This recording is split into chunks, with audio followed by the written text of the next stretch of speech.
Okay, I think we'll get started. Morning, everybody. My name's Maya Michelson. I'm Executive Director of the Indiana Arts Commission, and I'll be joined by Eric Ashby, our Director of Programs, and we are going to walk you through the Arts Organization Support Program. So this is you guys are in the first class in the informational webinars, so hang with us as we work through this for the first time. Would ask folks to make sure that you have muted yourself, and we will offer an opportunity at the end to unmute and ask questions. And as we go, please utilize that chat box for questions as you have them. So want to talk a little bit about accessibility. If you need accommodations for either the guidelines or the application, please contact our accessibility coordinator, Stephanie Haynes at shaynes@iac.in.gov, or call her at the number. And if you need help with captions or accessibility for this webinar, please send a private chat to Gwendolyn Pickett, our communications manager. Gwendolyn, you want to wave? Say hi to folks. We got other IAC staff on the call, including Andre Zangsanera, our Deputy Director, as well as Austin Hendricks, our Administrative Assistant, along with some regional partners here that you will meet here in just a second. So if we can move forward to the agenda. So here's what we're going to do today. We're going to try to get this done in a tight 60, get you out of here. So you can go on with your day. We're gonna talk a little bit about the program goals. We're going to talk about changes for FY26 and 27, talk about eligibility, share the program timeline, talk about grant awards and grantee requirements, the evaluation process and criteria, the online grant application review, so that you can see what the application looks like if you haven't dived in yet, and then again offer an opportunity for questions. A little bit about us, about the Indiana Arts Commission. We're an agency of state government, and our funding comes from the Indiana General Assembly and the National Endowment for the Arts. A core component to our commitment to investing in the state's vibrant and rich arts and cultural sector are grants, which support people and communities through arts organizations and arts projects. We administer this program in partnership with our regional arts partners, and we've got a few regional arts partners on the call today, but I want to give a particular shout out to Kayla Myers from Region 2. Kayla, would you introduce yourself and talk a little bit about what the regional arts partners do in this process? Of course. Good morning. So as Maya said, I'm Kayla Myers. I'm with the Community Foundation of St. Joseph County, and I'm co-chair of the Regional Arts Partnership. So my organization serves as the Region 2 partner in the north central part of the state. As you'll see on the map, the IAC has divided our state into 11 different regions. Yes, we know 11 is skipped there. So as regional partners, our organizations work alongside the IAC to promote and expand participation in the arts in Indiana. So regional partners are essentially the boots on the ground to help provide local access to art services, information, and funding opportunities. Contact information is listed here for each of the regional partners. We'll provide information again at the end of the presentation, and then our contact information is always linked in the IAC's materials and on their website as well. Thank you. Thanks, Kayla. And just a note, if you're a first-time applicant to the Arts Organization Support Program, your first step before you do anything else is to get in touch with your regional arts partner. They are so critical to the process in guiding, in particular, first-time applicants through that really is your first step. So these folks are fantastic. They're located around the state in your region. Reach out to them and take advantage of the expertise they have about the programs and services we offer. So I want to talk a little bit about the goal for the Arts Organization Support Program. Why do we offer this program? The goal we have is to allow for a wide range of the state's arts organizations so that they can make high quality artistic experiences available to both residents and visitors through equitably distributed and meaningful grant awards. The outcomes that we are seeking in this program is, First one, in every Indiana county, people and communities have access to arts experiences. In Indiana's arts providers have expanded opportunities to enhance the quality of life in their communities. So you'll see both the goal and the outcomes reflected in the questions and the application and the guidelines and in the review criteria. So first, those of you who are returning AOS grantees, you probably wonder, okay, we made a lot of changes in the 24-25 cycle. What's sticking around for 26-27? All the good stuff, I would tell you. Number one, 2-year funding cycle. So if you are funded in this program, you are funded for 2 years. This program will only be offered every other year. So hooray, that means you don't have to apply every year, which is awesome. And it means that the funding that you are awarded, if you are awarded funds, are for a 2-year cycle. Second change we made in 24-25 is a single payment. So we will no longer do 75% at contract signing and 25% at the submission of the final grant report. You get a single payment of 100% upfront once the rest of the required documents are submitted and you are in good standing with the IAC, the Regional Arts Partners, and the National Endowment for the Arts as necessary. We heard a lot of great hooray, hurrah around that change, and we're delighted to continue it.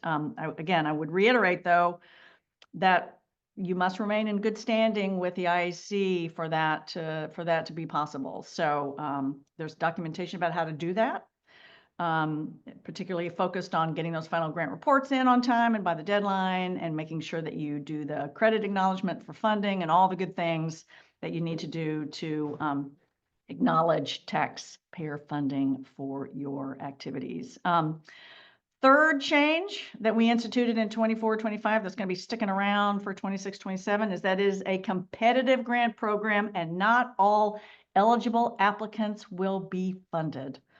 I want to really put a pin in that, make sure that you hear that loud and clear, that it is competitive, okay? And not all eligible applicants will be funded. We will talk a lot about the evaluation criteria. That will be something you'll need to really pay attention to as it relates to when you answer the questions in the application and so forth. Put yourself in the best position to be competitive by looking at the guidelines, reading the evaluation criteria, and answering the questions in the application fully. And then finally, FY24-25 change that's sticking around for this cycle is smaller budget arts organizations continue to be a higher priority for funding. Okay, that is a change we instituted in 24-25, and that will be continuing in the 26-27 cycle. Now we'll talk a little bit about what's going to be new in 26-27. First is the eligibility tool submission required for all applicants. We know some of you have already discovered that. But if you've not dived in yet to the application on Found It, all applicants to AOS must go through an eligibility tool to help assess whether or not they are eligible. And that is required for not just new applicants, but previous applicants as well. Number two, arts organizations no longer have to operate year-round to be eligible. If you are an arts organization and your budget is $20,000 or over, you are eligible for this program. Whether or not you operate year-round or provide activities year-round, you are eligible.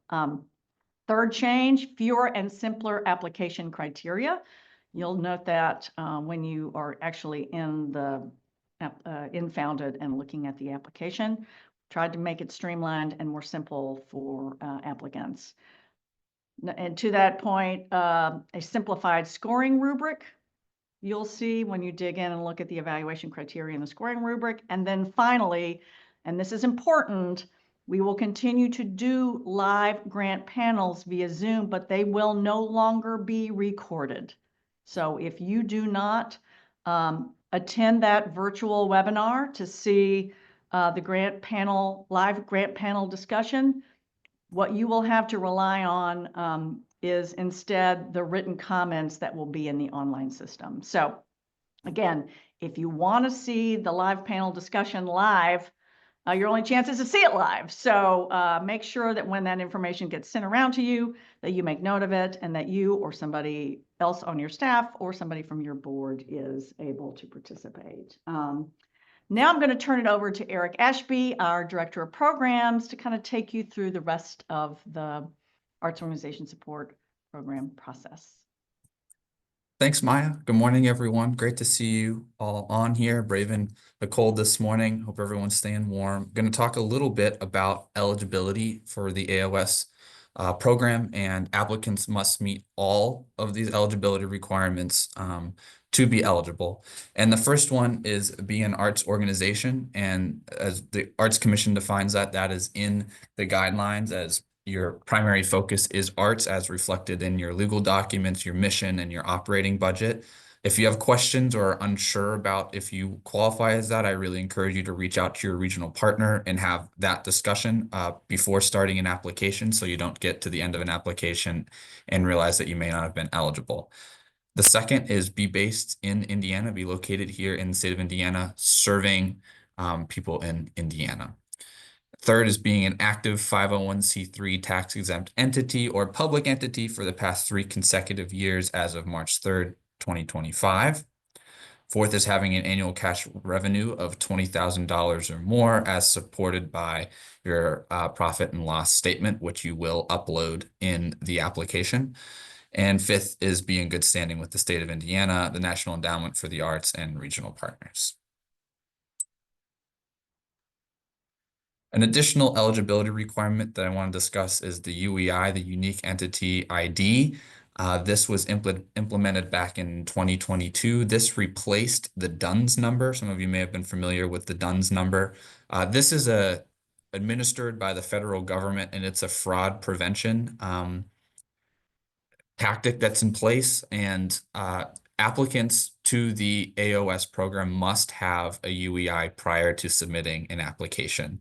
If there is not a UEI, active UEI on the profile at the time of application, it will be ineligible and it will not move forward to the review process. And so if you are unsure what a UEI is, not sure if you have one, please do reach out to your regional arts partner, and they will get you connected with the resources that you need. To do that, we have some information on our website. And one distinction that I do want to point out about the UEI number is that there are 2 different ways to get a UEI. One is just getting the UEI number itself, and one is a full entity registration with sam.gov that will also give you a UEI. You do not need a full entity registration to apply for the AOS program or be a grantee with the Indiana Arts Commission. A full entity registration usually requires you to submit paperwork and requires a renewal every year. And that is if you are applying directly to the NEA or to another federal source for funding. We are not the federal government. We are state government. You do not need a full entity registration. And that differentiation is broken down on our website. And if you're unsure about UEI, please reach out as soon as possible, because sometimes if you do encounter issues here, it can take a little while to be resolved. So I just want to point that out. Okay, the eligibility tool. Maya mentioned this earlier. Some of you may have already seen this if you've been in the online grant system. All applicants will need to submit the eligibility tool this year. It's 5 or 6 short questions, and I'll show you specifically what that looks like later on in the presentation here. And these questions are solely intended to help you determine if you're eligible to apply for AOS or not. And based on your questions, or based on your answers to those questions, it will pop up with a message as to whether you're eligible. And if you are, you'll see the application show up there and you can start your application right away. If the answers to one of those questions indicates that you may not be eligible, you'll get a message saying so, and it will direct you to reach out to the IAC if you have questions about that or think that might be incorrect. And an important note is access to the application, just because you answered the questions all correctly, does not guarantee final eligibility. Regional arts partners and the IAC reserve the authority to deem an applicant ineligible at any point in the application process, and all applications will undergo another eligibility screen once they're actually started and filled out and submitted. So if you fill out that eligibility tool and you find out that you're not eligible, what might be some other options? Well, we have the Arts Project Support Program open. That is also open right now. Shares a deadline. with the Arts Organization Support Program of March 4th, 2025. And new this year, there's actually going to be a second cycle of arts project support that is going to have a September deadline there. And we have some additional informational webinars happening about those programs next week. And so you're welcome to join us there to learn more about this program. At this March deadline, you may apply for either AOS or APS, but not both. So you need to pick one. And if in the event you may not be funded, if you're not funded in this cycle, you would be able to apply at that September deadline for APS if you didn't receive AOS at this March deadline. So I just want to throw that out there as another option if you are not eligible at this time around. Okay, going through some key dates here.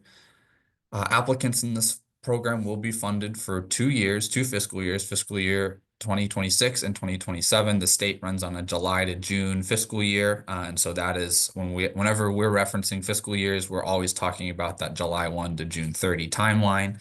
And so this is a 2-year funding program. Draft review for new applicants, the deadline to request that is February 24th, and we will discuss how that works here in a minute. The application is due March 4th, 2025 by 11:59 p.m. Eastern Standard Time. And that is a hard deadline. No late applications will be accepted, and whatever is in the portal submitted at that time will be final. So if you've uploaded the wrong document by accident or you've got something that's incorrect in there, there will be no changes following the application deadline, and that will be what will go to the review panel. The panel review will occur between April 21st and May 2nd, 2025. Funding notification will be out the door to you no later than July 1st. And then the final grant report is due by July 17th of the following year, 2026. And then the second final grant report for the second year of funding is due July 15th, 2027. Okay, about the grant awards. The grant award, you do not request a grant amount in this program. The grant award is determined based on a couple factors. One is the available funds, the budget that the IAC has. Another is the number of eligible applicants that will vary year to year, and so that will also play a factor. The reviewer scores, those average scores from the reviewer, the organization's budget size, equity funding priorities, particularly related to budget size, and the award size policy, which is that the award cannot exceed 20% of that total income figure that is listed from the profit and loss statement uploaded in the application. So all these factors come together to then produce a recommended award for those that are recommended. And generally, those awards will range anywhere between $4,000 to $25,000. It'll vary depending on these factors. And there it is. I got ahead of myself. Applicants, I will address the cash match here. Applicants with a total cash revenue of $50,000 or more are required to match funds 1-to-1, but half of the match can be goods or services donated in kind. And for grantees that are under that $50,000 budget threshold, there is no match required. Okay, going into some grant recipient requirements. So this is, yay, you've been awarded a grant. These are some of the requirements that come with that. You will enter into a contract, a grant agreement with the state of Indiana, and that will be a grant contract sent via DocuSign. All payments happen via direct deposit, ACH, into the bank accounts. That UEI, again, has to be in there, and all the grantees must follow the Americans with Disabilities Act, federal civil rights, and all other relevant state and federal laws and policies. All of that will be spelled out explicitly in the exhibits of the grant contract and are also contained on the IAC website as well. Some more requirements: monitor record retention and tax responsibilities, ensuring that grant funds are used only for eligible expenses. And I do want to note some of the common ineligible expenses that sometimes show up: food and beverage, cash awards and prizes, alcohol, fundraising events are all not eligible expenses. And if anyone has received NEA funding before, this will probably look familiar because this also mirrors what is ineligible at the federal level as well. Following the full requirements as outlined in the program guidelines and the grant contract and requirements and policies for Indiana Arts Commission grantees, and then the public acknowledgement of funding. I want to go through a couple reporting requirements as well. There is a final report for each year of funding, and while there's not an application for the second year, there will be a final report based on that year. And this is not everything in the final report, but some of the metrics that we'll be asking about that I want you to be aware of in advance include the number of people served, broken down by age and distinct groups.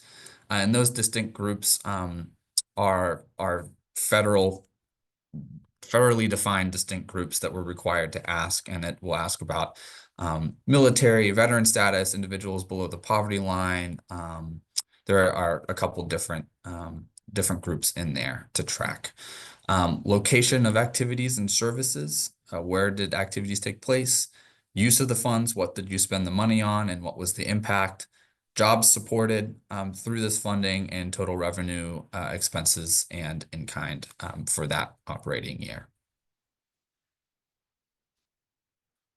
Some additional reporting related pieces. The IAC reserves the right to request documentation of grant expenditures and may conduct spot audits to ensure expense eligibility and policy adherence. So this is something that may happen this year is the IAC may reach out and ask for documentation that will substantiate what grant funds were spent on. There is federal funding that goes into the Arts Organization Support Program, and as such, both for the state and for federal funders, there are certain risk and audit requirements that we need to abide by, and so you do need to make sure that you keep all grant-related records for 3 years from the date of submission of the final report. And so please be aware that this is a request that may be made, and you will need to produce the documentation that substantiates what the grant funds were spent on.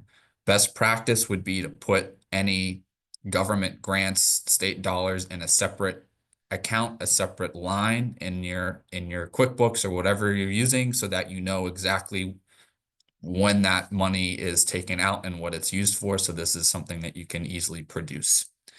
The other thing is the IAC may request a site visit to learn more about the grantee's work and use of IAC funds. And so that is another piece of the reporting that might be in play this year. So I just want to be transparent and set expectations in advance about some of these things that could be coming down the line. Okay, that was all the boring policy, yada, yada, yada. It's all going to be in that grant contract. And if you've got any questions or concerns about that, please feel free to reach out. Now we're going to move into some of the more meat and potatoes of the application and the evaluation criteria and all that fun stuff. So here is the evaluation criteria. Applications will be evaluated by how well they meet the criteria below here, and considering factors that impact applicant capacity, such as the applicant's budget tier and staff size, both of which are captured in the application, and reviewers are instructed to take those into account as they review applications. And so there are 3 big buckets here: artistic quality, which is worth 40%, community benefit, inclusion, and accessibility, which is worth 30%, organizational planning, impact, and management, which is worth 30%. The applications will be discussed at that virtual public panel. The panels are not going to be recorded, so you have to tune in live, and you will receive a notification as to when your panel date and time is going to be. And so that communication will come directly to that, and you'll be able to register for the Zoom just like you registered for this webinar today. And written comments will be available to you after funding notifications go out, so you can see exactly the comments provided on the application. So going into each criteria individually, artistic quality, is looking at the extent to which quality artistic, educational, and/or cultural activities are offered. Artists, arts educators, and leadership staff / contractors are qualified, and the applicant demonstrates a commitment to artistic growth. And this is worth the biggest chunk in terms of weight and has the most questions asked about it. Second piece is community benefit, inclusion, and accessibility. And this is the extent to which the applicant can describe the community it serves. The applicant can describe how the community will benefit from the artistic, educational, and/or cultural activities the applicant provides.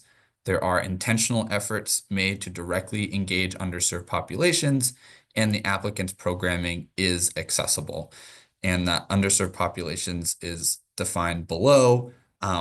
And so we'll dive into how to help articulate some of that in the application here in a little bit.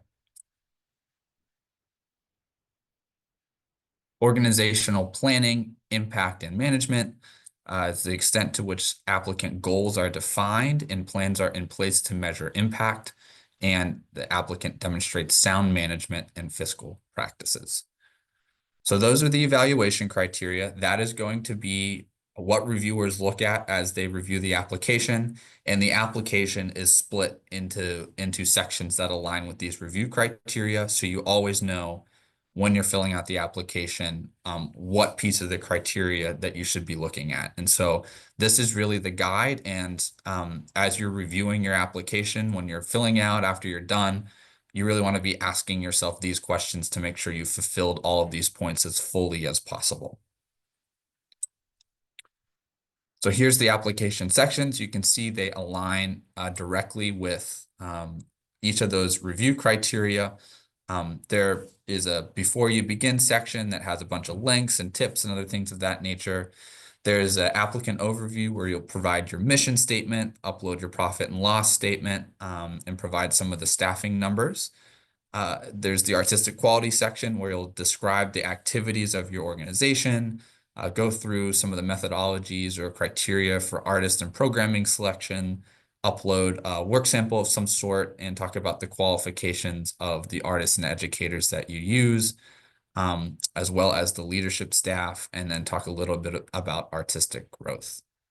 The next section, the community benefit, inclusion, and accessibility section will you'll describe the community that you serve and how the community will benefit from your programming or services. You'll also talk about how you will directly engage underserved populations, and you'll confirm accessibility and accommodation procedures. And those are specifically related around the ADA. And then section 5, organizational planning, impact and management. You'll identify goals for the grant period and talk about how you're going to measure those. And then you'll talk a little bit about the board and your board engagement and the current financial state and plans for the future related to finances. And then you'll submit. Okay, so I'm going to stop the share screen here and actually pull up the online system to show you what it looks like, eligibility quiz and all, just so we're just to reference some of this stuff so it's not just in the abstract. Before I do so, one thing to note is that returning applicants, you'll just use your same login credentials as you always have for the online grant system, and new applicants will need to create an account in the IAC online system. If you're unsure if you have an account or not, or there's been turnover and you think you have one, but you're not quite sure, please reach out to us. Austin Hendricks, who's on this call, please send him a note, and that is on the login screen as well of the online grant system, so that we can check for you so that you don't create a duplicate account and miss out on some of the organizational grant history that you might already have with us. So we want to make sure you have access to that. So please do reach out if you're unsure. So I'm going to stop the share here and share a different screen that has the online system. Right, should be seeing that, and I'm going to applicant view. Maybe. Okay. So you're going to go to the apply page here. And when you get to the apply page, you're going to see two things here. This is the eligibility tool for AOS, and there's also one for APS as well. And so we're talking about AOS today, so we're going to start the eligibility quiz. And this will take you to a grouping of questions here that will go through some of the eligibility we already walked through. And so if you go through this and say, yes, I am a 501c3 arts organization. Yes, I've got annual cash revenue over $20,000. Yes, I'm in Indiana. I understand this. I am an arts organization. I'm not a school, college, or university. The applicant's sole or primary purpose is to fundraise. No, I do programming. I have other things I'm doing, and I do not need a fiscal sponsor. And you'll hit submit eligibility, and it'll say, yay, you're eligible, and I can click continue. And now this apply button shows up. If one of those questions was answered in a way that would indicate you may not be eligible, a different message will pop up that says, it appears you may not be eligible, please email. It'll give you an email to email about that if you have questions. And you, of course, can always just go right below and look at project support as well. So then you'll click apply, and it will open up the application. And these three dots here, you can collapse all the groups, and you can see all the sections that we talked about. They're all grouped according to the evaluation criteria here, section 3, 4, and 5. So you always know which piece which questions are corresponding to which piece of the evaluation criteria. In the before you begin section, here is the links to everything, the guidelines, the criteria, the scoring rubric, some grant writing tips, regional arts partners, all this stuff is here, all linked. And once we have this webinar processed, we will upload the recording of this webinar here as well as a link so that you can check that out too if you need to reference back to this for any reason. And then you'll just move through and answer the questions. Anything with a star is required. They're all required in this application, so there shouldn't be any that aren't. And all the questions we just talked about are there. I do want to talk about a couple things in this section as just some grant writing tips. One is when you're answering this question specifically, it's going to be really important to check out this guidance here. And there's green guidance in a number of the questions, but I really encourage you to read that green guidance carefully and use that to help answer the questions. One of the things that's really important in all the sections, but I think in this one in particular, is being detailed and specific and providing examples, providing specific metrics. It's safe to assume that most people reading this will have no idea who your organization is or what they do. They may or may not be in the state, and so it's really important to connect those dots for people so they can really understand who you're serving, who's in your community, and how they're benefiting from what you do. And so I really encourage you to be as specific as possible and provide those metrics so people can really get a picture of what's going on there. And similarly here, providing very specific strategies, very intentional strategies. Broad claims of I'm going to do this will generally not resonate very well because people will ask, well, how's that going to happen specifically? So just being specific and adhering to this guidance will really help make sure that you're fulfilling the grant criteria to the fullest and putting you in the best position for funding. And so once you're done with all of this, you'll go down here and sign, and you'll click submit. You can save and come back to this at any time. And you can also invite people to be collaborators over here. So if you're working on this with multiple people, you can click this collaborate button and invite them to also edit and work on this application alongside you. And I'd invite you, if you see any of the information up here is out of date, you can use these pencils and update your contact info, your address, whatever it might be. And so if you see that any of that is out of date when you're in there, please do update that. We greatly appreciate it. All right, gonna stop the share and switch back to the PowerPoint here and continue on with a couple other notes here. All right. So draft application review, I'm going to pass this over to Kayla to talk about how the draft review works. Thanks, Eric. So if you're a first-time applicant or not currently receiving funds from the IAC, we recommend requesting a draft application review from your regional arts partner. So these requests must be made by February 24th. Please do not submit the application, but leave it as a draft. So as Eric just showed, you can just save that and it'll be a draft. And then go ahead and email your regional partner to let us know it's ready for review, and then we'll be back in touch once we get an opportunity to take a look at that. So the draft reviews offer general feedback about the application completeness and any clarification that might be needed. And just please don't hesitate to reach out to your regional arts partner with any questions throughout the process. The earlier questions are sent, the easier it is for us to try and find answers and respond. And we're happy to help. That's what we're here for. Thank you. Thanks, Kayla. Highly recommend doing that. I think it's always really helpful to get an external set of eyes on your application whenever possible. Okay, so a couple tips for before you start. Do the draft review, connect with your regional arts partner.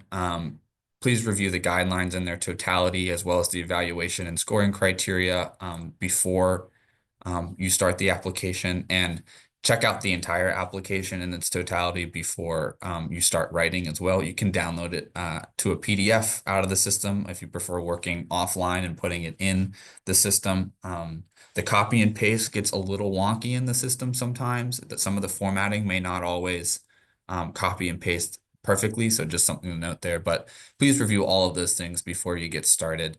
And as you complete the application, just reiterating a couple of the things I mentioned while we were looking at the application, being clear and thorough, answering every question, and providing detail to support your narrative. And I really can't emphasize number 3 enough.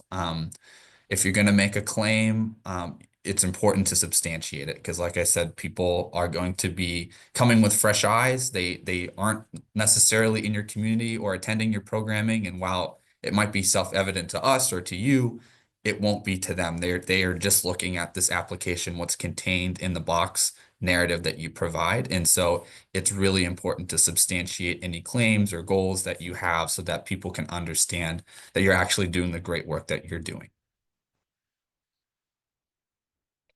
Okay, couple program contacts. Your regional arts partners are your go-to for questions about the application, eligibility, guidelines. If you have issues with the online system, myself and Austin are here to help with that, and that grants admin email is the place to go, and we're looking at that daily and making sure we're getting back to people if you have any technical needs on that front. And then for any accessibility accommodations or questions about those accessibility questions in the application, please contact Stephanie Haynes. Her email is there.